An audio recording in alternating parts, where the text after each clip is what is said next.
The political world, both at home and abroad, is no stranger to tension, but recently the debate surrounding the Chagos Islands has reached new levels of absurdity. The UK government's move to hand over sovereignty of the islands to Mauritius has ignited fierce opposition, not just from the British political establishment but from our American counterparts. Senator John Kennedy's remarks that UK Prime Minister Keir Starmer must be out of his mind for supporting the deal are indicative of the ferocity with which this issue is being contested. But Kennedy's outburst is not just the rant of a disgruntled politician. It highlights the crux of a much larger geopolitical dilemma.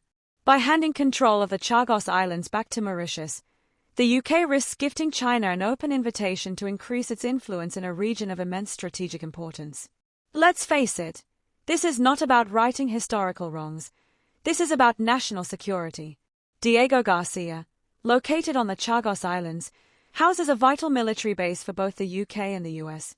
Any ceding of control could jeopardize the West's foothold in a critical part of the world, and given Mauritius's burgeoning ties to Beijing, that's a risk no one should take lightly. The moral argument is just as compelling, but it is being overshadowed by the stark realities of modern geopolitics. For decades, the Chagosian people have been denied their right to return to their homeland, and the UK must reckon with its colonial past. No one denies this.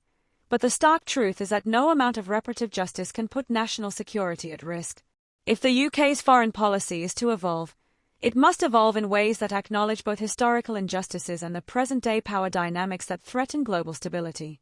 If the UK's decision to relinquish control opens the door for China to increase its regional influence, that cannot be justified under the banner of moral obligation. The message is clear: this is a dangerous game the UK is playing. And for all the talk of justice and diplomacy, national interest must always take precedence. Speaking of damaging political developments, another scandal has rocked the Labour Party in the UK, revealing a festering underbelly of casual bigotry. The resignation of Health Minister Andrew Gwynn after the exposure of his racist, sexist, and anti-Semitic remarks was swift, but that's not where the story ends. Gwynn's sacking may have been a necessary first step, but the deeper implications are far more troubling. The WhatsApp group known as Trigger Me Timbers, filled with over a dozen Labour officials, reveals a party that may have systemic problems far beyond a few rogue individuals. The fact that Gwynn was not acting in isolation is a slap in the face to Labour's self-proclaimed commitment to tolerance and inclusivity. Keir Starmer was right to act quickly, but the fact that this scandal even exists is a damning reflection of a party that has been unable to fully cleanse itself of the toxic elements it promised to eradicate. Labour cannot afford to ignore the systemic issues that persist, no matter how much Starmer attempts to distance himself from them. His efforts to present Labour as a disciplined, electable force are constantly undermined by the party's inability to confront its own flaws. Labour's reckoning is far from over, and if the scandal spreads, Starmer's leadership will be tested in ways that could determine the party's future for years to come. And then there is Dominic Cummings, the mastermind behind Boris Johnson's fall from grace, whose revelations are shaking Westminster to its core. Cummings, a man who once worked as Johnson's most influential advisor, now openly claims responsibility for orchestrating the exposure of the Partygate scandal. His assertion that Boris Johnson was vandalizing the country is not just a bitter attack from a disgruntled former ally, it's a sobering reminder of the kind of leadership the UK has endured in recent years. Johnson's chaotic leadership style, with its disregard for rules and its penchant for self-interest, led to an environment where Cummings felt it was his moral duty to intervene. The man who once propelled Johnson to power now sees himself as the hero of this tale, protecting the nation from a prime minister who had lost touch with reality. While Cummings's motivations may be tinged with personal vendettas, his bruising sacking by Johnson in 2020 is no doubt a factor. It's hard to deny that his actions, though deeply cynical, served to expose a serious failure of governance. Johnson, according to Cummings, saw himself as more of a king than a prime minister, a man above the fray, making decisions on whims rather than reason. But it's the role of Carrie Johnson in this narrative that truly reveals the dysfunction at the heart of Johnson's government.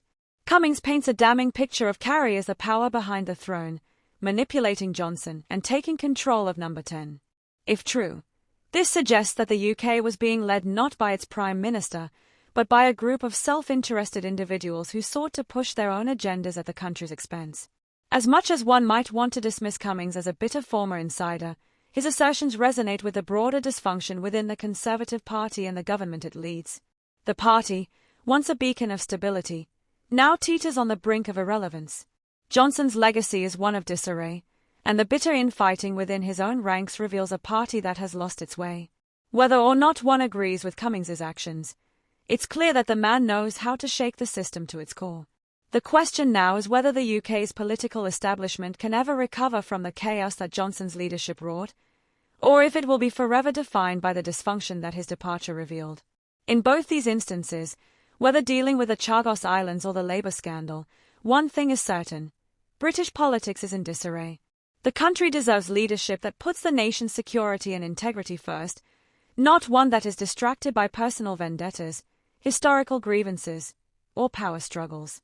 If the UK is to regain its footing, it must confront these issues head-on, without the fog of political opportunism clouding its judgment. It's time for the UK to stop dithering and to start leading with the clarity and responsibility that its position in the world demands.